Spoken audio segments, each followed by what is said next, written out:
All right, welcome. And this is our third Ask Me Anything session on the CIS controls, mastering the controls for MSP.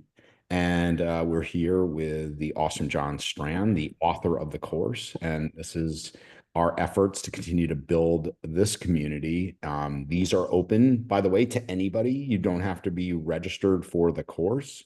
If you want to get involved more in the course, obviously you can always email me and or John to learn more about CIS accreditation. We are, by the way, going to work. John, Matt Lee, and myself. We're going to do a kind of a freemium product, which is getting started in the controls for people that really are like, wow, this is a lot. Right. And can you get me on the fairway? So we're going to kind of do this 45-minute to an hour of how do you get started in the controls as well.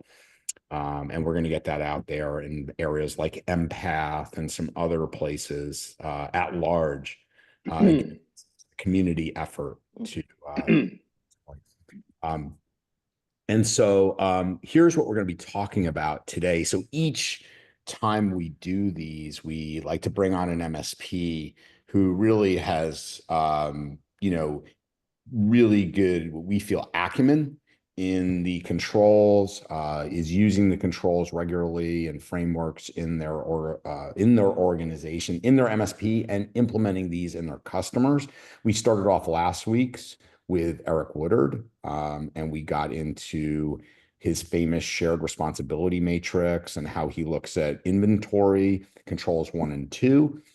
Today, we've got Nett Lynch with us, the CISO of Kraft Kennedy. And John, we're going to be talking about control 3, and that's data. And the reason I have this SANS AI security guidelines up was simply to kind of talk about what I thought was really so relevant overall to data.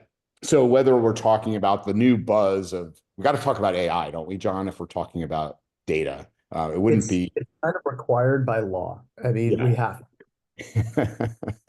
But it really, this, what I like about this document is it really highlights how we think about data, right? If anything's put in a kind of a spotlight on it, it's AI, and how we start to think about least privilege, and not least privilege just in the sense of who can access this document, but thinking about data, John, from the perspective of devices, applications, APIs, right? It's more holistic.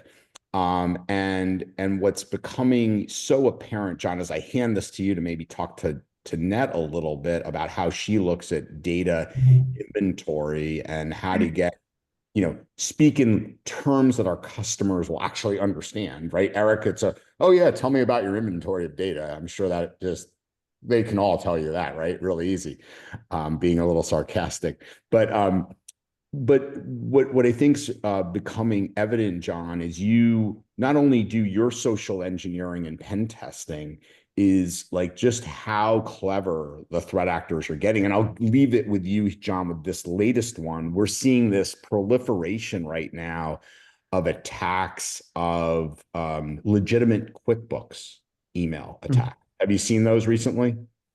No, well, we have, but as far as attacks on us, we haven't seen that one yet. Right. And a little bit later on, I want to talk about how BHIS got hacked last December. Okay. And I want to walk through that because that methodology of that QuickBooks attack was very similar to how we got compromised. And I want to talk about it. And I think it's also relevant to data. And I set the stage up last session. And I told you guys, come hang out. We're going to, tune in next week. And I'm going to talk about what we're doing after we kind of get through the session at the end. What are we doing to deal with it? And mainly, whenever we're talking about data, the new labs that we have set up for this is now all of the labs for deception now work in the exact same environment. And let me share that link real quick. And that's going to be really, really important to the narrative of what I'm going to talk about. But you can have data, but there's ways that we can make that data kind of self-protecting. And I'm going to talk about how we caught it very, very quickly, how we mitigated it, how we were able to identify the extent of the damage, and more importantly, what we're planning on doing in the future. And this section is probably more designed for MSPs and MSSPs protecting themselves rather than their customers, but that's what I'm going to be talking about a little bit later on. But this data number 3 is so important. Yeah. And I'm going to talk about the attackers went straight for data. They hit one of our canary tokens. As soon as we knew the canary token was triggered, we locked the account down and we had the entire thing shut down very, very, very quickly. But it's all going to dovetail with each other. Yeah, so let me just tell about this because I think this is a really cool. And Tina's on here who's been dealing with these captchas as well. But the first one we talked about yesterday on another call, John, which is again using, it's I call it living off the land SaaS style, right? So what these threat actors are doing is creating, I'm a threat actor and I'm gonna open up a QuickBooks account. And therefore, Eric, I'm gonna send you as a trusted supplier a legitimate QuickBooks email. And so, we're seeing these types of attacks, John, using legitimate services continue to Mhm. ways. And then, there's either, for example, these captchas like Tina dealt with the other day, which is, someone will take out a classified ad or something legitimate and tell you to run a command on your computer. And immediately, and this leads into the conversation with you and Nett, there's C2 deployed, malware, exfiltration, all in one nice little cute little bundle. So does that set Mhm. the stage nicely for you to kind of take it and run? I think it does. And like I said, the one that we got hit by wasn't QuickBooks. It was this is scary. It was a customer that we were in active contract negotiations with. They got compromised. The hacker used one of the potential customers' accounts Got to it. send a Dropbox link Got it. with the malware. So same concept, like taking SaaS and turning SaaS against us. Yeah, So we ready to kick off Control 3? let's do it. Yeah, so I think it's safe to say that whenever you talk about the controls, the ones that people complain the most about, regardless of whether or not you're in the MSSP or the MSP space, this control. This control is right up there, and it's hard. And I think part of the reason why it's so hard is I think MSPs and MSSPs take a lot of responsibility for thinking that they have to solve the problem. And I think the shared responsibility matrix conversation is really, really, really an important one. If you can go back and review that video if you weren't there. But Nett, how do you kind of approach it when you're looking at control number 3? And I do want to open this up to some other people here as well, because this isn't just about one group, or this is about like the community as a whole and what they're doing with it. So do you want to take it and run with it and kind of let us know your overall strategy, and then we'll break out questions. Also, if you could do me a favor, if you have questions, please type them in and we'll be sure to get them all. All right, so take it away. Yeah, so I agree that as far as which control is the most challenging for most MSPs, it is control 3. Because like when you start with one and you do an asset inventory, you can walk around an environment and ask people, what devices do you have? You can see what's on the floor that somebody may have missed. When you're doing software, you can run a software scan, right? So, and then you can, supplement that with talking about SaaS apps and interviewing people and asking those questions. But when it comes to data sprawl is all over our devices and so many systems that we create logins for. So people don't know what we consider data. And so part of it is education. And I think that's the first step when you're initiating control 3 is to do level setting. Like one, like you said, shared responsibility matrix. This is what I do. This is your data. This is your responsibility. I will be your guide through it. I will help some of it, but ultimately it's yours. You own it. It is your responsibility. And then helping them with a method to identify where the data is. I mean, some of it you can scan, right? There's a lot that's going to be in your Microsoft or your Google Workspace. But how about outside of that? How many people just randomly create logins for, things that extra tools they use that never got vetted? So something Mhm. like Monday.com. I've used that in the past. It's super helpful, but what Mhm. data am I putting in there? Right. So, And that is so relevant. Like that hits right here because we're transferring all of our stuff to Monday. And I like the problem that we're running into, and I didn't know this till last week. We literally had our sales analysts for Anti-Siphon uploading contracts directly into Monday itself. And we had to, it was like timeout, stop, we're done. And we found out Yeah. about it because they were like, Monday's slow. But we basically said, stop, the policy needs to change in BHIS that it's a SharePoint link that you put in there. So I think that it's like cockroaches, right? You keep turning on light switches and seeing them and scurrying. It's just like Yes. asset inventory. You're never done. So that Monday Yes. one hit hard. So right on there.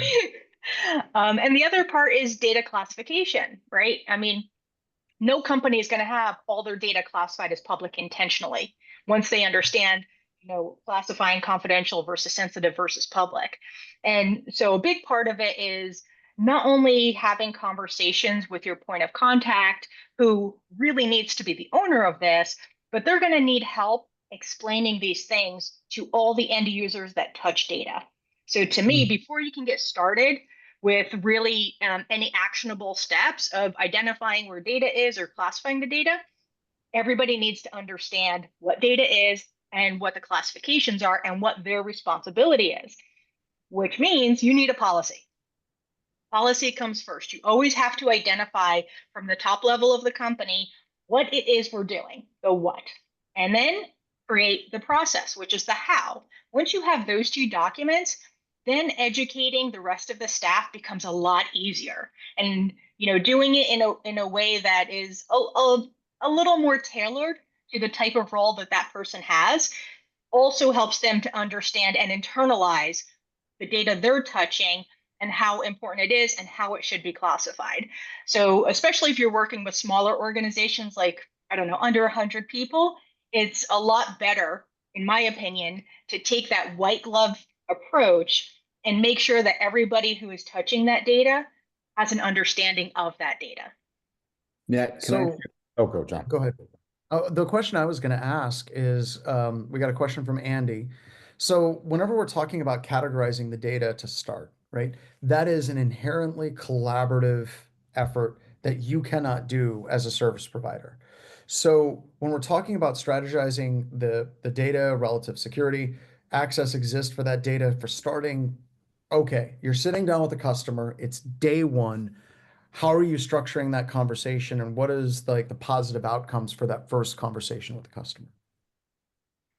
So the first conversation is usually education. It's usually level setting and education and planning what your steps are going to be because you have to have that policy and procedure in place in order to do any of the other steps. So a lot of that conversation is discovery and it's asking open-ended questions. You want to stay away from yes or no type questions and ask open-ended questions like, what are your thoughts on this? How would you classify this data? What types of data are in the organization? So part of it, like talking to your point of contact when you're doing that initial conversation, is getting them to start thinking about data differently. And depending on the responses, just keep probing deeper. And the point is that you want them to understand how much they actually know, how much they think they know, and how much they really don't know. And they need to So, come to the right level on each of those before you could start talking about implementing anything. so I want to kind of pull on that just a little bit, and then I'll throw it over to Andrew. How do you structure your contracts in such a way where you're looking at this like a shared responsibility matrix to where they understand that you're assisting with this process, but you're not taking 100% responsibility because you run into customers sometimes they're like they get compromised. They didn't have data classification. And they're like, well, my MSP didn't do it. And you're like, no, no, no, no. I asked you lots of questions. We had a meeting. You didn't provide this stuff to us. How do you structure the contracts, the shared responsibility matrix, and the conversation around that they understand that they have a responsibility for this without coming across too preachy and too pushy? Absolutely. So one of the things I always say is, you know your clients better than I do. You know your data better than I do. You know your staff better than I ever will. So this needs to be the responsibility of you, the decision maker in this organization, because anybody else is going to be too far removed to make a good decision. So I'm going to arm you with the information to be able to make those decisions, but the decision is yours. Yeah, that's fantastic. So I have a question, if I could, to Eric Woodard, and then I'd like to make a comment. Eric, this is something you've really built your company around, which is, hey, hey, let's talk IG1, right? 50, there's 54, 14 are yours, 40 are mine. Paraphrasing you, of course. How do you politically, right, say to them, hey, this is mine, this is yours, and it's good that you have some responsibility here. Like, how do you empower them? I think Nett said it more elegantly than I could, but for us, it's just laying expectations right up front. I bring out the 56 controls, talk about the 16, and then we go over the why. Why are these yours and not ours? And yeah, same reason. I can't tell you the sample P&L is not useful and that this P&L is the gold of the business, right? I can't make those decisions for you. And so, Mr. Customer, this is one that really is on you. We're here to help show you how other clients are doing it, how we do it. We'll help, kind of coach them through. But at the end of the day, they're the ones that have to get up early in the morning and work out. We can't do it for them. Got I it. think Andy had a question that I think ties into that, right? Andy, you said, are these meetings generally with IT staff or executive leadership? Coming from an internal IT side, I see a problem with getting that disseminated from IT to other business units and getting them to care and classify their data. And I think, there's something you just said, Eric, that I think is really important to that. This is what other organizations are doing, right? If you can do that and say, here's what other organizations are doing in our market space, in our market vertical, or in your market vertical. It's weird because you can tell people it's the right thing all day long, but if you tell them one of their competitors or in this space, this is considered like the due care, all of a sudden that changes the whole conversation. Yeah, and I think there's a nuance to this, and I'm gonna steal a few people that, what I call, people that are kind of the leaders that I consider have done things really well. And one of them is Brian Blakely. If you want to know about him more, I can certainly tell you. And he always talks about the conversation is about risk to revenue. It's about, having business-led conversations. So let me put that one theme on the whiteboard. The other theme was our keynote speaker, Brent Adamson. And it's almost what you said, John, which is this frame maker sale mentality that, hey, look, we work with hundreds of companies just like yours. And in order to make a really sound decision, right, there's 3, 4, 5 questions that you all need to ask yourselves to make really good business-led decisions about how you look at your data. For example, when you look at who makes up 75 to 80% of your revenue, which, right, Eric, fair to say that you're typically looking at, when you're talking to an end customer, it's a handful of customers that make up most of their revenue. It's an 80-20 rule. Yeah. So, hey, when you look at your largest customers that make up most of your revenue, have you kind of reviewed what contractual obligations you have in those, what you've signed off on? Are there data handling requirements? Are there breach notification requirements? Are there certain ways in which you handle their data and, contractually what you're bound to, et cetera, et cetera? And you lead them. You're not telling them what to do. You're saying, these are the questions. I'm going to help you with the questions and align your organization, your CFO, your CEO, your critical people. And what are those business processes that are most important to keep your business and revenue running? Right. And this is, right, the precursor, if you will, to a BIA, He's gonna, which he'll give us pricing on converting to a permanent product, but that's gonna be the most more expensive option Someone went on mute. thing. I got him. Okay. Right. But right, this is the precursor, and Ned, I'd love your thoughts on what I'm sharing, and then certainly Eric and anyone else that wants to chime in. But these are the precursors to the BIA, right? Where, how many times have we had on the cyber call? How many times have we talked about, flat networks? And, if you're talking to a manufacturer, right, and you find out like these are the systems and processes that drive 80-90% of their revenue, or Net in your case with legal, right? The time and billing systems, right? And these documents and IP that, some of the largest law firms in the world that you guys work with, right? So what are your thoughts on those comments, Nat? I think you're spot on. And when talking to law firms, and anybody who's had a law firm client can probably confirm this, is one of the most powerful statements that you can say is other law firms are doing it this way. Other law firms are moving in this direction. And I think that's true of a lot of verticals, but I found it to be very true in the legal vertical. But yes, absolutely. So I think what you're talking about is knowing your client, right? And it's more than just from a technical perspective. This is where we're getting into security advisory. You need to know how the client's business runs inside and out. And knowing the agreements that your client has with their clients is super important for the reasons that you mentioned. What are they going to be held to? And do they have the systems and processes in place to satisfy those requirements? If not, they could be held in breach of contract. And they would turn around and point their finger at their MSP saying, you didn't do this for me. But if we didn't know, how would we know that that was something that they were being held to unless if we asked that question?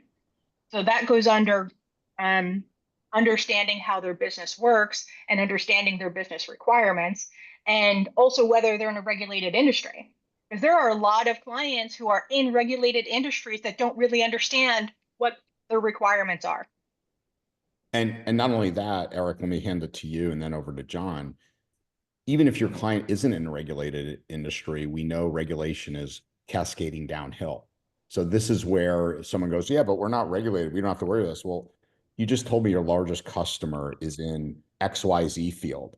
Yep. What are the chances that you could receive a security audit from them or some kind of large questionnaire? Have you run into that before, Eric? And is that a valid way to look at it? Yeah, the one I probably see the most is FTC requirements. A large accounting firm that doesn't understand that there's FTC safeguards, or I guess the safeguards in place.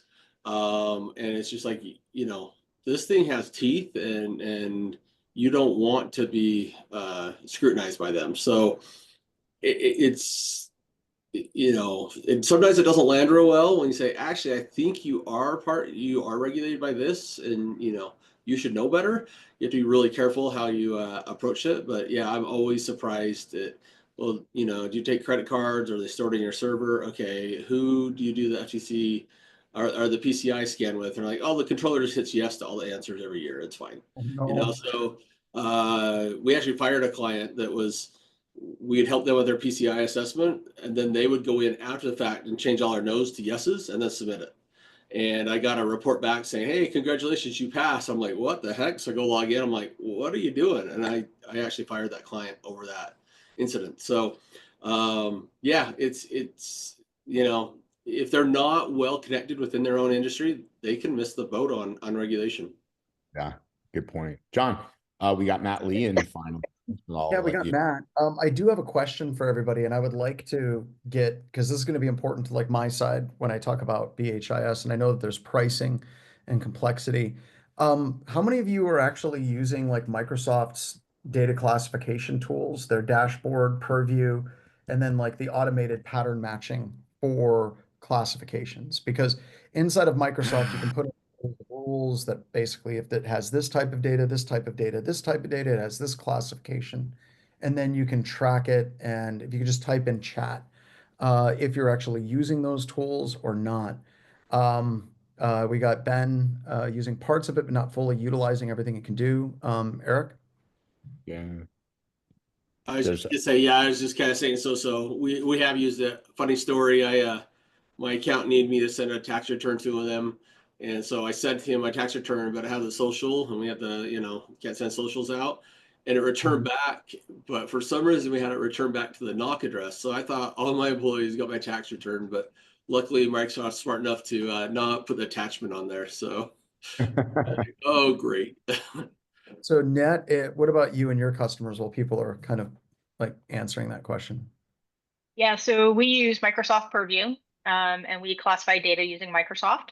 And in Legion, our MSSP practice under data classification, that is our go-to as well. There are a lot of third-party tools out there as well that, I mean, I've trialed a bunch of them, but I keep going back to Microsoft just because I like the way that it works. I like the reporting I can get out of it, and I feel like it has better visibility.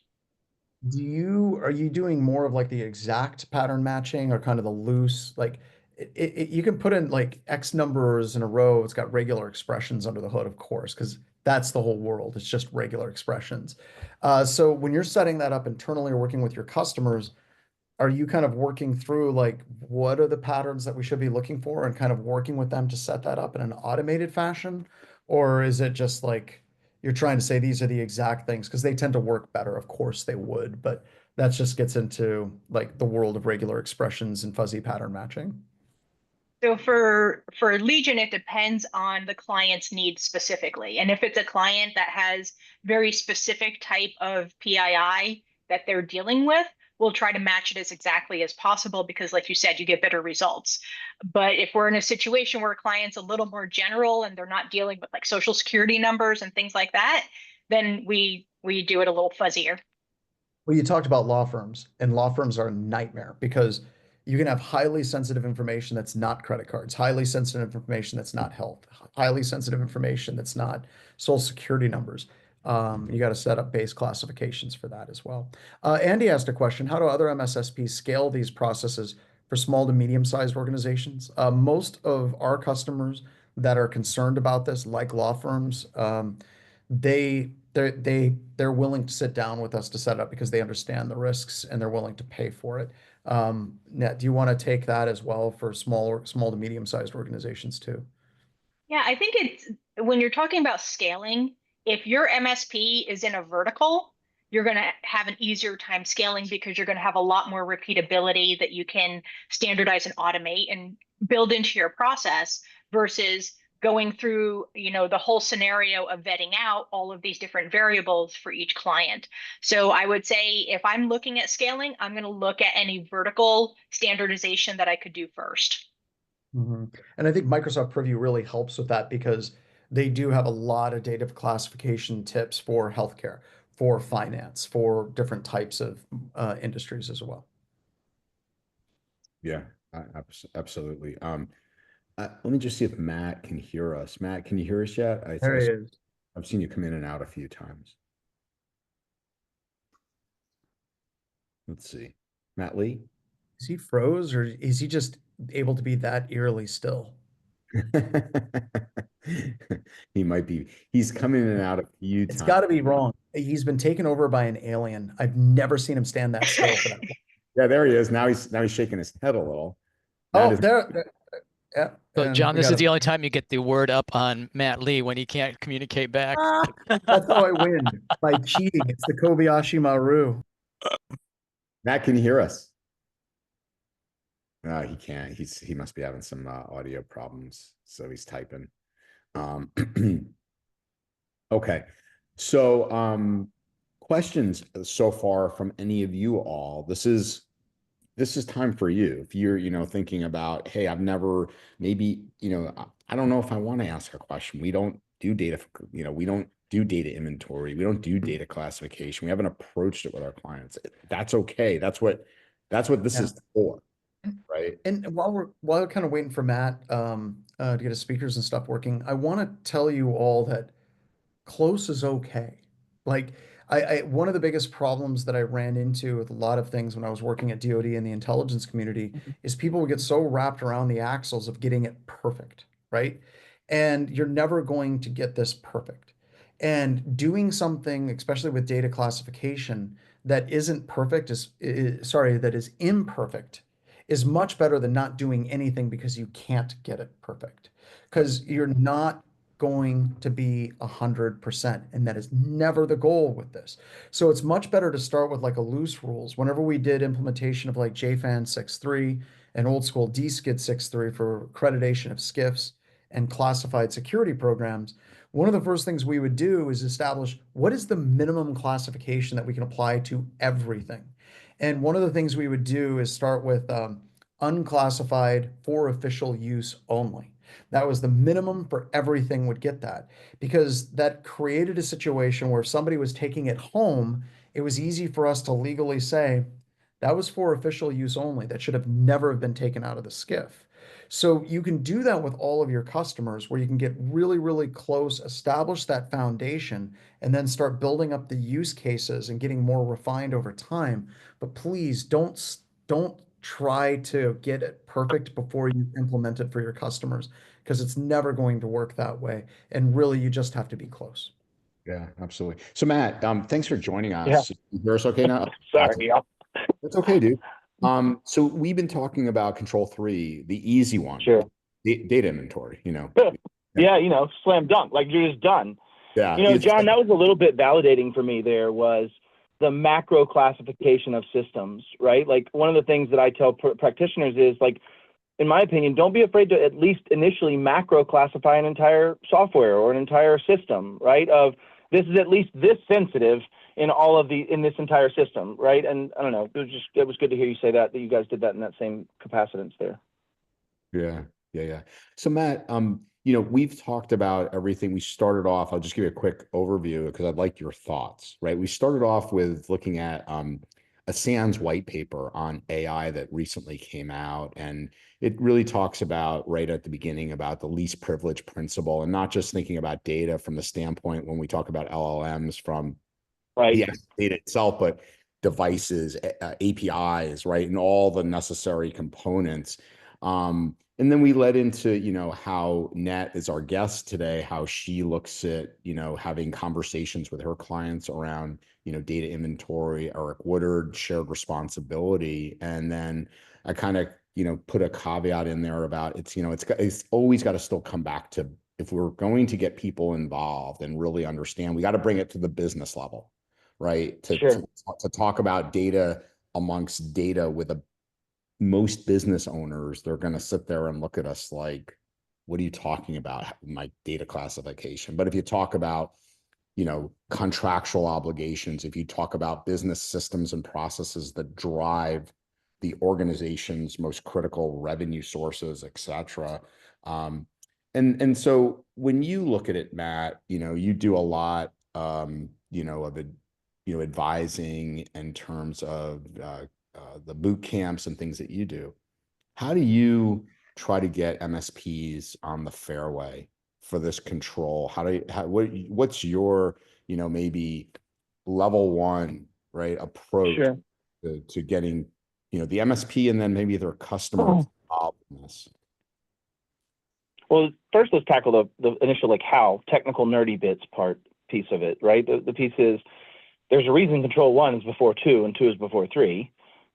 If you don't know where all the assets are and what assets you have, you cannot know what software you have. If you do not know what software you have, you don't know where your data will live, and you can't know what your data is. Now, you can make a guess at some of those things, but I think one of the things that I love talking about is looking at it from the BIA perspective, right? When you look at it from the business impact analysis perspective and you start tying in those chains of how do you make money? Where does that money come from? Again, also to your point, where your contractual obligations, where do you hold people's data that's in your fiduciary responsibility? Like, that's just going to bore people to death. But if you start with the where do you make money and find those systems that are part of that, the delivery of that from, you know, quote to cash kind of path, then you can start looking down those lines of where that sensitive data or data is, right? And I think that having a good understanding of 2 is the beginning basis of just simply, that's why I said, go down that and just ask yourself, okay, of each of these softwares, what kind of data do they hold, right? And so back to your other question, though, of getting people on board with it, if you stay focused on what makes the money and the systems that are critical for the delivery of them making money, then you can keep their buy-in as you start discussing these things as you go down it. But the other thing I'll add is that MSPs have done this the most poorly across all bases. Like how many MSPs that are here actually know exactly what data people have in their business and what makes them money and which parts are critical and which piece they may have risk to. I know you do. You're not fair, John. John, that's not fair. You can't cheat. Yeah, This is but a John, built-in bubble let test. me chime in here, Matt. And if Phyllis was sitting here, she would chime in and say, it's not just MSPs. I work with Fortune 500 companies that struggle with this. So this is, believe me, inventory, Matt, 1, 2, 3, right? I think regardless, and John, maybe you could chime in because you work with the biggest of big. Don't even the big ones struggle with this. No, data classification a lot of times leads into DLP for organizations, and I like Oh, to your say that favorite protective favorite control. Kevin. that in the OSI model and how the OSI model is not a thing. Don't teach the OSI model. It's not real. That's a different rant. But when we're looking at organizations and data classification and actually quote unquote doing it right, you're probably looking at less than 10% of the organizations out there. And I'm not talking small, I'm talking large enterprises.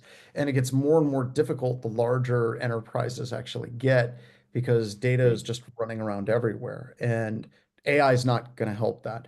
But yeah, Matt, I mentioned at the beginning, at the end of today's session, I want to talk about how BHIS was hacked before Christmas last year, how this data classification thing saved us, and how we're basically going to take it and improve our security strategy so that this type of attack You got cannot me to happen. sit up, John.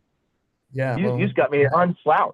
I mean, yeah, that's totally, big talk. It Big got you talk. unslouched. Yeah, unslouched. So John, before we get into that, Nett, I know you have to leave at the top of the hour. Some other people do also, but Nett, anything words of wisdom, that you may think that we haven't covered yet, and you really want to make sure that we get across today for everybody. Unmute first, and No, then I think my words of wisdom for this would be don't be afraid of it. Sure, it's a big hairy monster, but setting the right expectations and going in with the right attitude of I'm here to help you through this, client, and this is what I need from you in order for me to help you help do this. This is what I need from you, and just try to be just as understanding with clients as possible because this is new for a lot of them. All three of the inventory controls, most clients have never done before. Most MSPs have never done before. Yeah. So a lot of it is new. And like we were saying before, don't worry about perfection. Just get started. And if you're looking for a way to get started, start with your own MSP, right? Eat your own tacos, as I like to say, because it tastes better than dog food. Do it on yourself. Have your organization create the policy and the procedure, train your staff, go through the whole process, understand how Purview works, and then you'll be ready to have those conversations with confidence. Yeah, that's an excellent point. Andy had asked a question. Matt, can you broach that maybe so everybody can hear it? Because I know you guys obviously deal with just a touch of Microsoft at PAX 8. Matt, any way? Well, I replied in the chat too, Andy. Business Premium, in my opinion, is the hero SKU here. I think you can do almost everything in BP. I think some of the things that get a lot better in MFA, for example, impossible travel capabilities, some of the risky user sign-in, smart lockout capabilities in E5 and P2 are really, really valuable. Purview also has an extensibility. So I don't know if you know, but BP now has the E5 add-on capable for $12, I think it is, or something like that. That was just the last week or 2 weeks ago. But you have it right. If I had to choose which weapon I'd use, it'd be E5.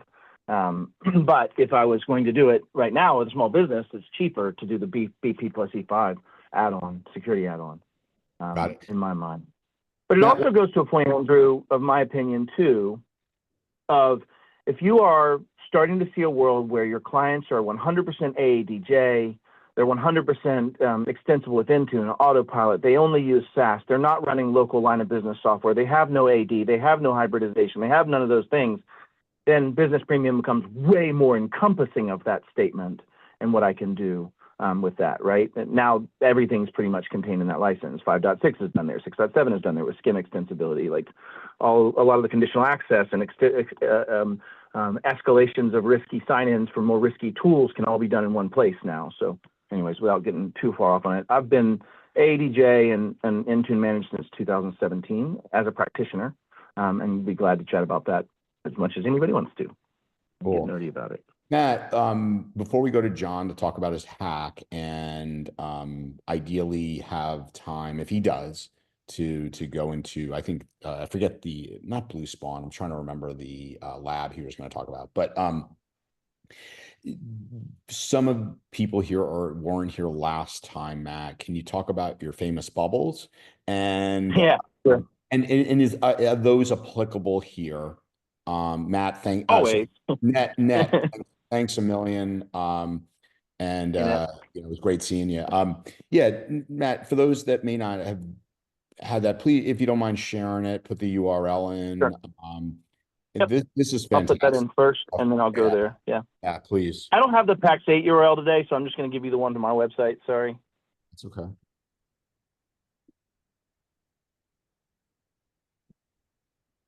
I believe that's it.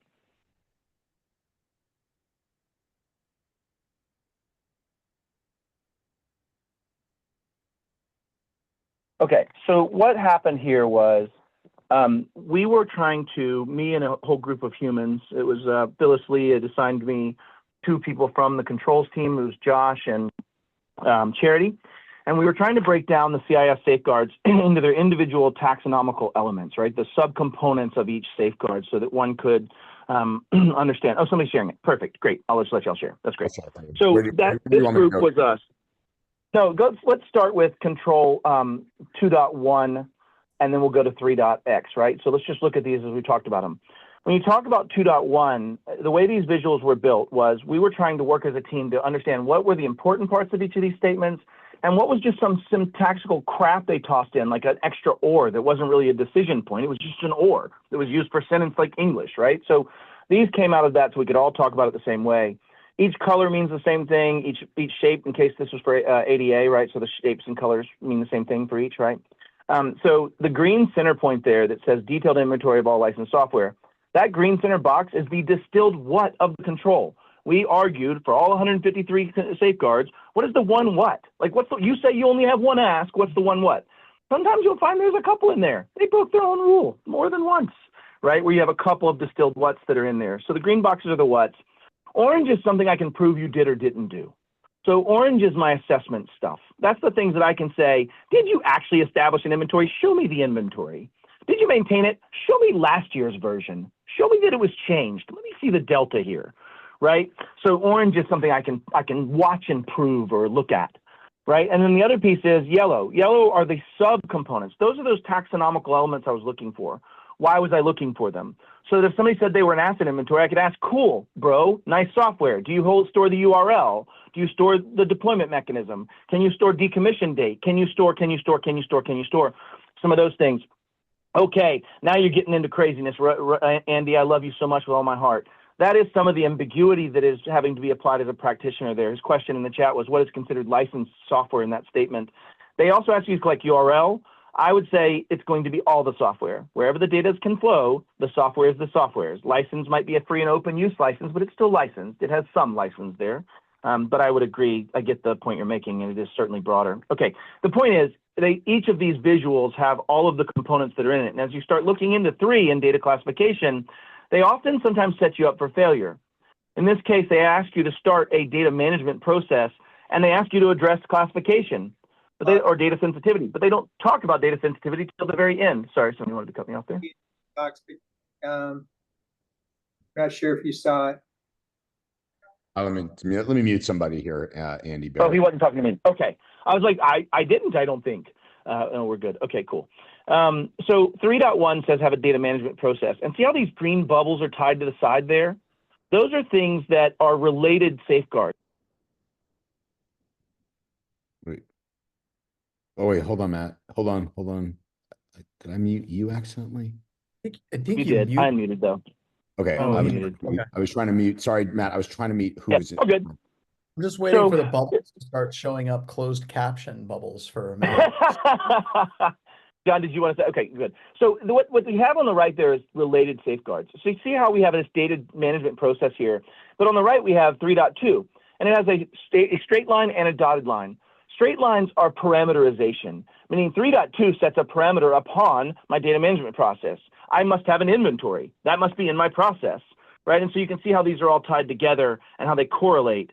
The dashed lines, oh wow, I think we just the dashed lines are where they say, I need data to flow from here, right? So a data inventory might need to be read from here in order to satisfy 3.3, the configure data access control list. I need to know where they are, right? And so we try to draw this up to make it for those that are visual learners, or that can take that, instead of having big boring words, all the words and what they kind of mean was the effort of this relationship drawing. It's currently being put into a graph database so that I can make the main points, the subtaxonomical elements, and then those that are related to it. And also then tying products to those. The initial goal of this work product was actually to be able to tie products to the safeguards that they serve. And vendors, believe it or not, don't know what they make. How frequently does this need to be updated? Are you saying real time, meaning, Andy, around 2.1, your software inventory? I'm looking at Is that the question? Yeah, what's coming up for me is I see inventory from an asset standpoint. I'm going to be running this on a, let's say, a weekly basis. I might be doing software as updates occur. And Yes. then I have to update the data inventory and the change management there. Or do I have to do this on a quarterly basis, and that's reasonable? So they're all done. So 2.1 actually ascribes for, I think it's annual. I know 3.2 is annual with updates on sensitive data. What is the cadence called for in 2.1, if I remember? 3.2 is annual or when business changes occur. And they use that a lot in there. Go, John.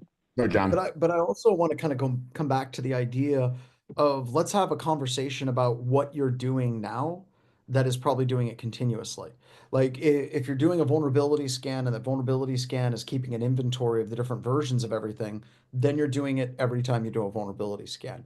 If you're running asset inventory tools in Microsoft SECM, things of that nature, it's being done continuously. If you can pull the data correctly out of Sysmon data, you can get that asset inventory of all the software that's executing immediately in your environment. So I think when you're looking at some of those things, I think that unfortunately, people look at this stuff as like a big activity that needs to be done once or twice a year, rather than saying, okay, what are the tools that do a big majority of this automatically on a regular basis? So, John, what that lens for me is, if I'm doing continuous vulnerability scanning and I'm making these changes, how frequently do I have to update 3.1? How often do I have to get it to that box? My Oh, 3.2. argument to that would be 3.2, you are excuse me. constantly creating supporting documentation that you are meeting that requirement, right? So it's not a matter of it's done, it's a matter of it's part of our procedures, and this is supporting documentation, or the output of that will be the supporting documentation of you completing that specific compliance objective. Got it. So Matt, thanks a million for that, and thanks for all that hard, really amazing work that you've done on it. By the way, are you doing anything at Beyond regarding that this year? And on the Not CIS? around CIS. Andy, you look like you still had a question in your heart. Yeah, I did, kind of. If I may, I don't want to interrupt this. No, do it. Okay, so I'm doing these updates regularly, and I'm trying to find ways to connect these dots so that I don't have to go stitch them together by hand. I don't want to hand make this. I want this to have a process. How do I get my vulnerability artifacts that have been updated into a 3.2 that says this is now the new software, and this is the data that it utilizes, could be DLLs, and this is the output of that data? Do I have to think of it that way? Yes, and no, and maybe. All right, so Oh my so goodness. it depends on your vulnerability scanning platform, right? So if you're looking at some vulnerability scanning platforms, you can control how that's exported. And if you're looking, I'm just going to use Nessus because I know that one really well. Renault's a friend of mine, I've known him for years. You can take that output and you can literally identify what is the software, what is the version number, what is the hardware, what is the actual operating system version number associated with that. And you can export it as flat files. So it becomes very easy to automate that process, to pull it and then put that into your asset inventory. Then you have some vendors out there like Rapid7 that they don't do that, right? Automated. That becomes incredibly difficult. I don't know if I think Connect Secure actually has, I do believe they have full asset inventory when they're scanning, that it can show up in your dashboard as well. So it's like one of those, Yep. like I said, yes, no, maybe. It really depends on what the vulnerability tool is that you're doing. And one of the things that I'm hoping with what we're doing here in the MSSP community is when we're talking to our vulnerability scanning vendor saying, I need to have a report that does inventory. I know you can do that Yep. with Tenable. I know that there's other vendors that it's far more difficult. Matt, go ahead. Andy, I'll add just this one more piece to it that may wrap this all together for you. You need to show that you are updating and ensuring that you have an accurate list of inventory of your data at least once a year. I want to pause on that. Pause. That is what needs to be able to be brought up there. No. I want you to hear through this whole thing. So the first piece is you got to do that one activity to have that one list. How effective is that list in that regard? Frickin' zero. So what you are going to do is what John said. Actively manage what software is there and ensure that it's up to date and have those things in your systems, in your vulnerability scanners and all those things. It is that translative aspect of at least once a year, you need an authoritative list that has what versions on it, what we've approved, what we haven't approved, and those validations. And that's mainly for the things that are coming next. Like, hey, when it comes to software inventory, you need to have something to do with unapproved software. When I find one that showed up in that list that's not something I approved and compared to that list, I need to show that I took an action to get rid of at least blank. I'll also end with, you're going to be doing most of these functions, hopefully, to do a good job at security. Now, I like to register new devices and see how long it takes PAX8 to find my new device, right? And see how good they are at their 1.1 or try to grab new software. I think the point is, Andy, you have to meet this safeguard by updating an inventory once a year. More and more platforms are doing that in the platform, to John's point, too. You're seeing things like HD Moore with Run Zero and the stuff he's doing to bolt in those kind of things. You've got people. I was just on a call with a guy today that does automated pen testing in the enterprise space, and he's like, I figured out people didn't have an asset inventory, and I can just add this on the left side. Now we got an asset inventory, and he was just blown away that people didn't have an asset inventory. So Matt, here's my ultimate question to this. As I'm using Nerdio as an example here to help me manage virtual desktops in Microsoft, I don't know of any other product that would be for MSPs to help us gather this information and manage it across our organizations. This is a business opportunity. I know, and I'm talking to 4 companies that are doing it right now, Andy, that are building it. So yeah, all right. I know. In this whole space, like I just put in the documents for Tenable, right? Because Tenable, you can run a scan directly from your .nessus file. That I use. You can get that asset inventory. Tenable doesn't care about MSSPs, and I know that they would disagree with me. Oh, well, we consider this to be a very important market segment. Blah, blah. They don't. Right? That product is still designed for PricewaterhouseCoopers, General Electric to run scans and get inventory. But I did share a link with that as an example. And this gets back to putting pressure on people. You can argue all day long for a feature, but if you can say your competitor has this feature, here it is, all of a sudden, like that goes right up to the top of executives. And they're like, well, if they're doing this, we're going to need to have this to play in this space as well. So John, the other thing I'll add to 3.2 real quick to take the burden off of this is 3.2 also has only two taxonomical elements. One says, based on your data management process, which means you get to define what your inventory is and what the modality of that is for the most part when it comes to CIS. Second to that, it says with a effort on sensitive data at a minimum, meaning that when you really get down to it, do I need to know every single piece if sensitive data is touched by it or there? But the point is, I think start with the sensitive data and don't eat this like the whole elephant all at once. Try to do it bite at a time and start with sensitive first is my point too. Sorry, I'll shut up now. I yield the floor. Oh, absolutely. So John, top of the hour here, do you have a few minutes to talk about the hack and the lab?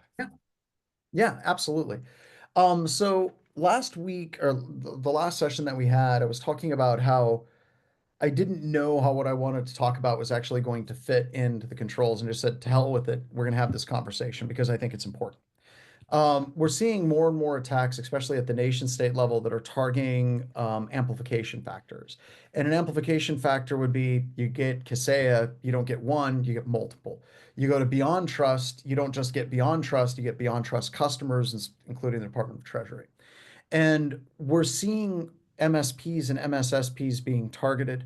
I don't know if it's an uptick, but I'm seeing more conversations now in the past 3-4 months than I saw at any particular period of time within a 3-month period last year. And I don't know, that could be a number of reasons for that. But when we're looking at what are nation state level adversaries doing? Let's step away from ransomware, okay? Let's just get away from ransomware for a couple of seconds, and let's take a look at what a nation state level adversary attack will look like against your MSSP.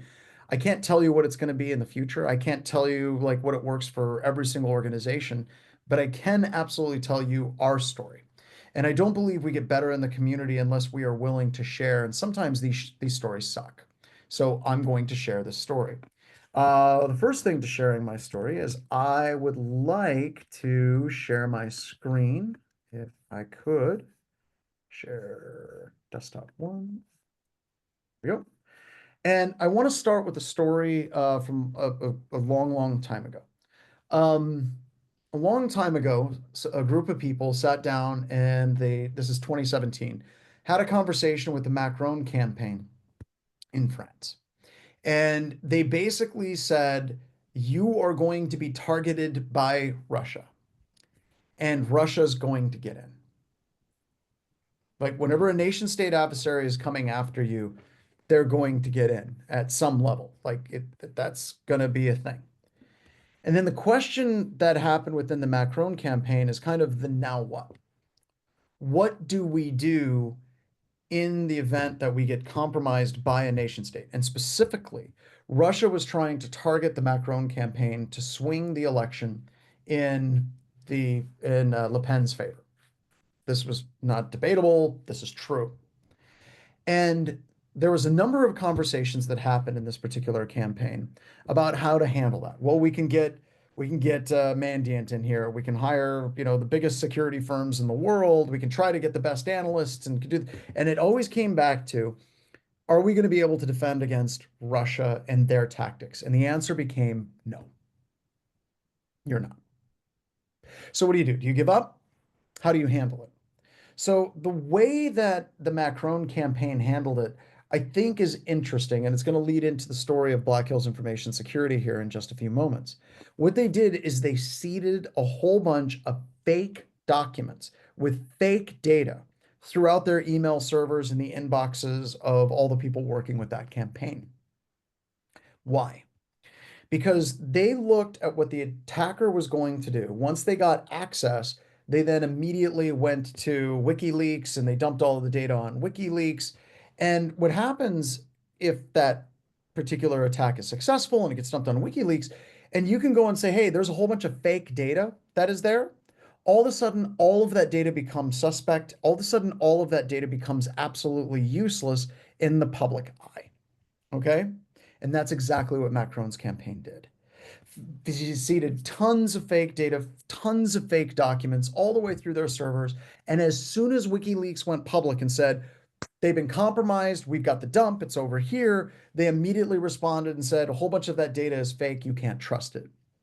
And WikiLeaks said, how can you respond so quickly? There's no way you can tell that the data was fake. About an hour and a half later, WikiLeaks came out and said, yeah, there's a lot of fake data in here. And it became poisonous for anybody in the media to try to go through that data and do a story on that data because you couldn't trust any of that data. All right. Now, that is an interesting approach in dealing with a nation state level adversary. How does it actually apply to our story? We are constantly targeted by nation state adversaries at Black Hills Information Security. We see them coming around the outside. One of the things that we do, this is not exactly what we do, but it's close enough, is we utilize concepts of canary tokens, and we seed canary tokens in a number of different places. One of our favorite places that we put canary tokens is authentication portals for Black Hills Information Security, real or not. So with this, we can put in a protected domain, Black Hills InfoSec. I can put in an email address, and I can put in a message to myself, right? And then it generates this token. And in this example, it generates JavaScript that if the attacker tries to clone one of our authentication portals of Black Hills Information Security, and they try to host that server on anything other than Black Hills InfoSec domain, because they're going to try to do typo squatting, they're going to try to do Cyrillic substitutions, all these different things, then this JavaScript will fire. And when it fires, it comes back to our servers, and we're able to identify that that particular server is a spear phishing server, and we can block any access for BHIS employees to that specific IP address before a single spear phishing attack hits our environment. Now, you may look at this and say, well, that's pretty obvious. I can obfuscate it with the click of a button. So the attackers use automatic tools to scrape your websites, clone your websites, and then try to create spear phishing campaigns against your organization. So this is one example of what you can do. The other example, when we're playing the game, Black Hills Information Security, like the Macron campaign, is going to get compromised. Come to grips, come to reality with the fact that is a true statement, and then defend accordingly. So we use this in a number of things. We use S3 tokens. And these are free, right, John? What's that? Or if not, there is a free version of these canary tokens that This you is can all free. use. Anybody That's what I can go to thought. this website, and you can also clone the website and run it locally in your own environment as well. So it's not going back to canary tokens and running it. So Just wanted to point that out. the one that saved us, because I talked about it in the previous session, logging in Microsoft is horrific. If we have an attack, the lag between when something happens and then being able to detect that that thing happens is unacceptable to me. If we're looking at it like a possible hour or longer lag and logs coming off of Office 365, impossible travel being detected, that hour is too long for me to deal with that appropriately. So one of our favorites is we have our own software, but it's similar to this, where you can create Word documents that trigger as soon as they're accessed, as soon as somebody opens them. And you can see who opened those documents and get the IP address of the system that opened those documents. So we have a number of different documents that we can generate. So you generate a document, it gives it a random name, and you can download this file, and then you can rename it and you can put fake data inside of it. By the way, special big shout out to ChatGPT for creating awesome fake data that looks really, really, really rare. Like generate a pen test report for a fake customer. Boom, like it's right there. And we see these things throughout our environment, knowing full well that at some point we're going to get compromised, which brings us to nation state adversary and how they work. So we had a customer that we were actively having conversations with. They were going to hire, and they eventually did hire Black Hills Information Security, but not for a pen test. I'll get to that here in a second. This customer, we had been negotiating back and forth, contract to SLA, language agreements, trying to set up the timing with this customer for about a month. Then one of my admins that tracks the contracts through the lifecycle process got an email that said that we have signed the contract and it's over here in this Dropbox folder. The email came from our customer. They didn't spoof it from the customer. They had compromised our potential customer and was using the customer's email of the customer we were negotiating with to send us this attack. Now, as soon as you went there, this is very similar to the QuickBooks style attack that we were talking about. They were able to intercept the session ID for the token for Office 365 for this particular employee, which brings us to impossible travel. They knew who the target was, and they were able to VPN and pop out in the exact same, it wasn't the city, but in the exact same state of my employee. So they had a token, they had a customer of ours that was compromised, and they were able to get that session identifier from my employee. Now, I told you that we play the game that we know we're going to be compromised, and we set up canary tokens all over Black Hills Information Security. We set up all of that, and the attacker went immediately towards a folder that had a very tasty, juicy name. I'm not going to say what the name is, to a file that had an even tastier, juicier file name. And as soon as that attacker hit that file, they were done. We were able to lock them out of our environment. We were able to lock the employee's account that was compromised. We were able to shut down all access immediately. And that brings us to the rest of the conversation of today. And I cannot stress enough how important the tools like Microsoft Purview are, not just for data classification, but incident response, triage, and possible notifications of customers. So I want to set up a couple of different scenarios for you. I get compromised, one of my systems gets compromised. I have no idea what the attackers got access to. None. I now am in a situation where I'm obligated to have to notify all of the customers in the entire organization that we've been compromised, and I have to say, I have no idea what they got. That is a worst case scenario for me as a business owner. Or if we're running Microsoft Purview, which is really Microsoft created Microsoft Purview for e-discovery and lawsuits. Like this wasn't something that they initially created out of the goodness of their hearts for data loss prevention and classification. It was basically if you get an e-discovery like warrant, or you get an e-discovery letter from the government or from an opposing attorney, you need to be able to gain access to certain data and track that data. That's why it was created.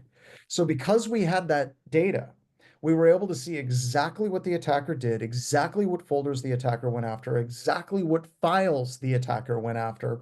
And we could see that entire process of that compromise from time of compromise to the point that they actually gained access to our canary token. And then they were completely shut out of the environment for this particular incident. So when we're looking at all of this, we were able to detect and react to that entire incident faster than we were able to get the logs that put the entire story together from Microsoft Office 365.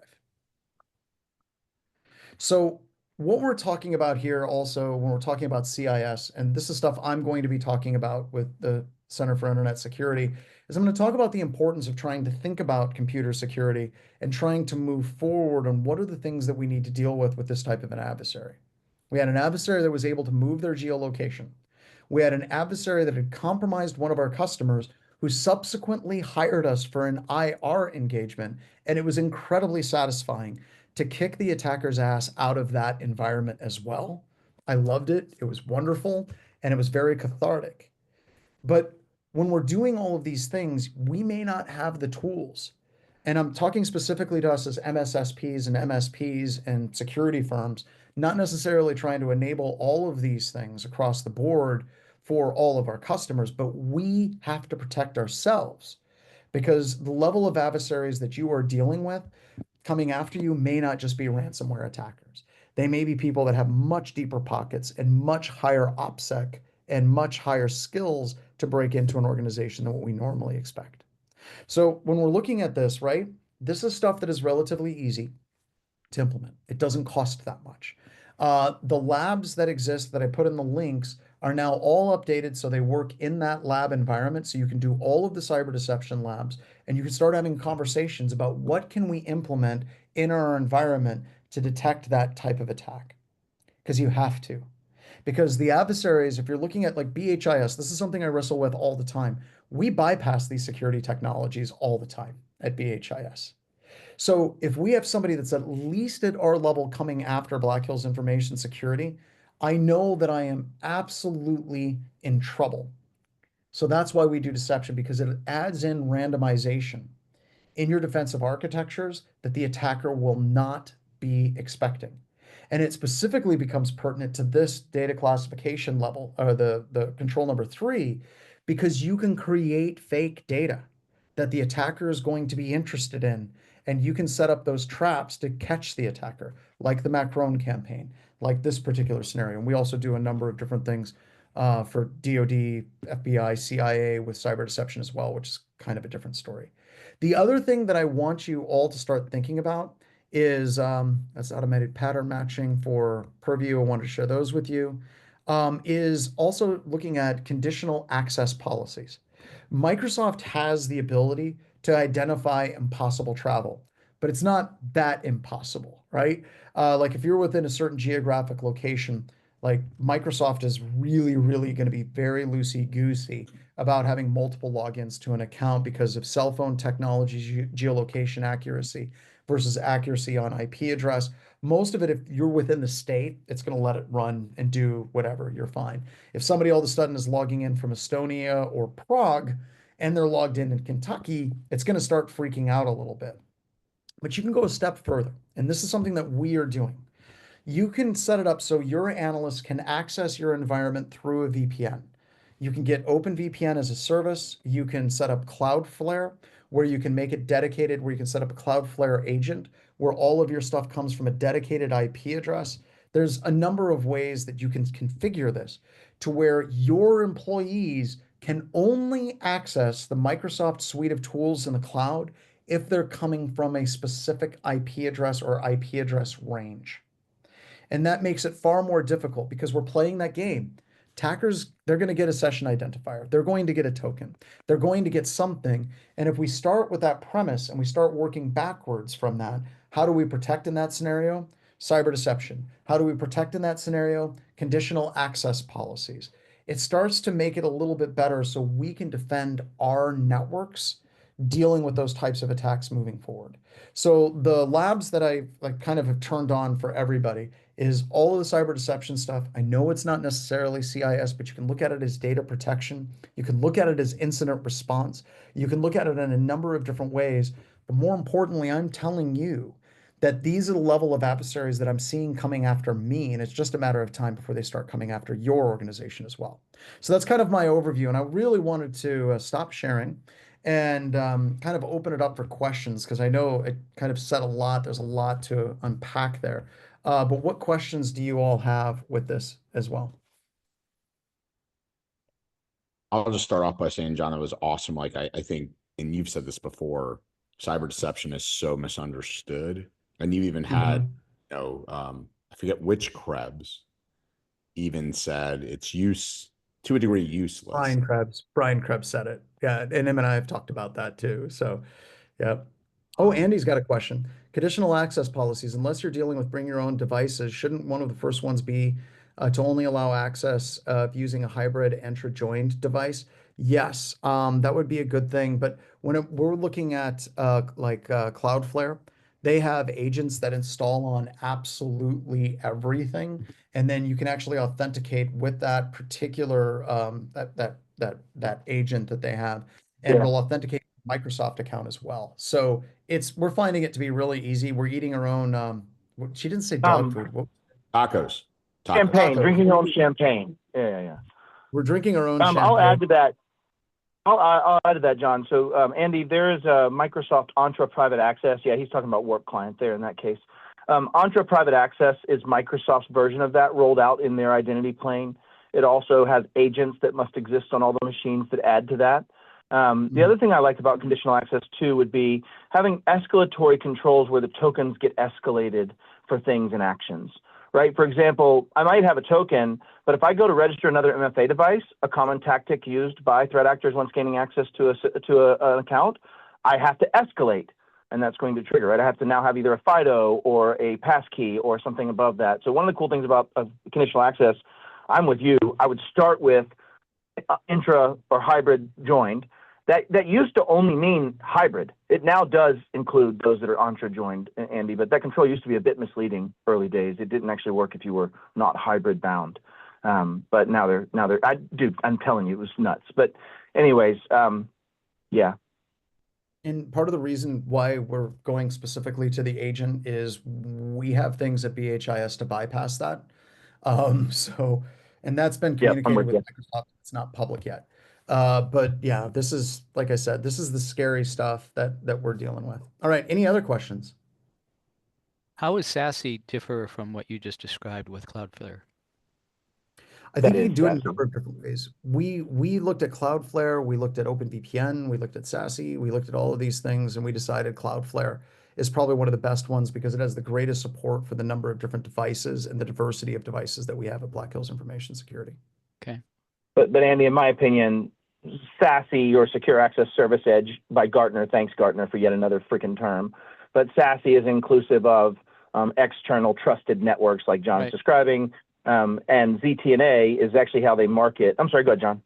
I was going to say, and one of the problems that we have with the full SASE model is we want to make sure that we're coming from specific IP addresses, because I am absolutely certain if I went to Cloudflare that the adversaries are absolutely going to pop through Cloudflare as well. And that's one of our concerns with this sucks because like I'm like my testers, I'm like, what if I do this? And like, we'll do this. What if I do that? We'll do this. And we're constantly escalating it with it. But John, this, John, Matt, thank you for today. John, Matt, we've kind of joked about this, but we really live in a world of cyber jujitsu, right? Because really what you just said, John, right? You do this, I have to react, right? And if I don't, I'm gonna have to tap or tap for good, right?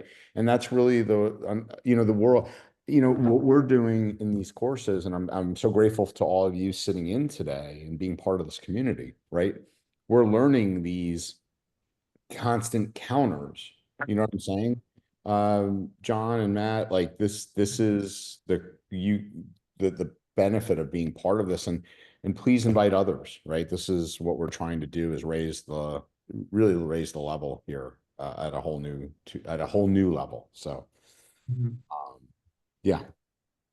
So any closing thoughts before we head into the weekend here, Mr. Strand? I think I'm doing good. It's dinner time for me. Yeah, as I say, over on the other side, Andrew, I'm going to say thank you for real. This is good, meaty, helpful. I'm really grateful for you guys. Yeah, thanks for joining, for being part of it. Spread the word if you could, Andy. That's all I ask for all of you, is to, again, whether you're part of the course, not part of the course, have more people show up. I'm literally taking content and sharing it with my pod. Saying, guys, you need to check this out. Yeah. That's what we want. Yeah. And also don't be afraid to reach out. Like, there's stuff I'm not going to have an answer to, but maybe Matt can, or most likely Matt can. But we also have, whenever we're talking about some of the bypass techniques, like I'm just telling you, post-exploitation, escalation, Microsoft Teams, bad. Microsoft has reduced the security in Teams because they got to compete with Slack. It's a whole thing. But, if we get into these questions, we can help you guys like talk through some of the problems that you're encountering. And we want to make sure that experts are available to you all as well. Would you consider making just the last 5 minutes of John Strand's talk a separate video so that we could share that more easily? No. Yeah, happy to. Yeah. Just as long as it's not on YouTube. I think it's funny, like a lot of times, I remember years ago, we did, it was on a stupid little podcast called Security Weekly. And I wrote this blog post up that was like, to the future hacker that's going to hack Security Weekly. And I kind of wrote the whole thing up, and it was a joke, right? Well, like a year and a half later, they got popped, right? And we were able to use that. And it was funny to see people immediately kind of flip that around and flip that whole thing around and basically be like, see, they got hacked. And it's like, we're not going to get anywhere if we can't talk and share openly with each other. And yeah, Matt, that was with Jeff Mann, Paul Isidorian. I love that man. God, I love that curmudgeon. Oh, dude, he was the guy that told me to stop making PCI mad because they'll destroy me. Go ahead, Andy. No, I'm just saying I got to go, guys. I'm sorry. Yeah, we all got to get running. So I want to add something else, John. I don't know if you told me this story or not, but the Navy littoral warship, when that was happening, Huntsville was a huge hotbed of area of where those were being built, where a lot of the stuff was being done down in Alabama. And what was interesting is the U.S. Navy used disinformation by putting a fake warship, all the plans, all the builds, all the parts, all the stuff you'd have to do to build it, that would cost $6 trillion to build and kill people. And the only challenge to get it done was getting approval to potentially kill someone on foreign soil by building a boat that was stolen from our documents. Like, it was just, it's an awesome story. But anyways, when we're together, we'll talk about some of the stuff we're doing with pharmaceutical companies, where we're working with ChatGPT to create fake formulas. There was a movie a while ago, I can't remember what it was, and it was about, the formula for hair growth, and it was all fake. At the end of the movie, you find out that what they stole was the formula for shampoo.